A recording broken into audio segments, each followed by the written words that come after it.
जरांगेंसोबतच्या भेटीनंतर न्यायमूर्ती शिंदे समितीची राधाकृष्ण विखेंसोबत सकारात्मक बैठक। हैदराबाद गॅजेटला तत्वतः मान्यता दिली आहे। जरांगेंच्या काही मागण्यांबाबत मंत्रिमंडळ बैठकीत चर्चा होणार, न्यायमूर्ती शिंदेंची माहिती। उद्धव ठाकरे आणि मनोज जरांगेंमध्ये फोनवरून चर्चा, तर मराठा समाजाला सुविधा पुरवण्याबाबत सरकार अपयशी, मात्र शिवसैनिकांनी कंबर कसून उभं राहावं, उद्धव ठाकरेंचं आवाहन। उपमुख्यमंत्री एकनाथ शिंदे साताऱ्यातील मूळ दरेगावात शिवसागर जलाशयाच्या तराफ्यातून शिंदे दरेगावात पोहोचले। गणेशोत्सवानिमित्त शिंदे 2 दिवस दरेगावात मुक्कामी असणार। शिंदेंनी प्रश्न सोडवला मग परत का आले हे एकनाथ शिंदेंना विचारा। मराठा आरक्षणासंदर्भातील सर्व प्रश्नांची उत्तरं शिंदेच देऊ शकतील। जरांगेंच्या आंदोलनावरून राज ठाकरेंचं शिंदेंकडे बोट।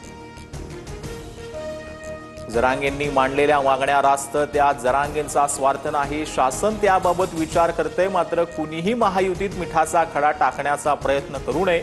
शिंदेंच्या शिवसेनेचे मंत्री भरत गोगावलेंचा राज ठाकरेंवर पलटवार। आरक्षणाबाबत केंद्र सरकारच्या पातळीवर धोरणात्मक निर्णयाची गरज। संसदेत घटना दुरुस्ती करून आरक्षणाला तिढा सोडवायला हवा, शरद पवारांचं वक्तव्य।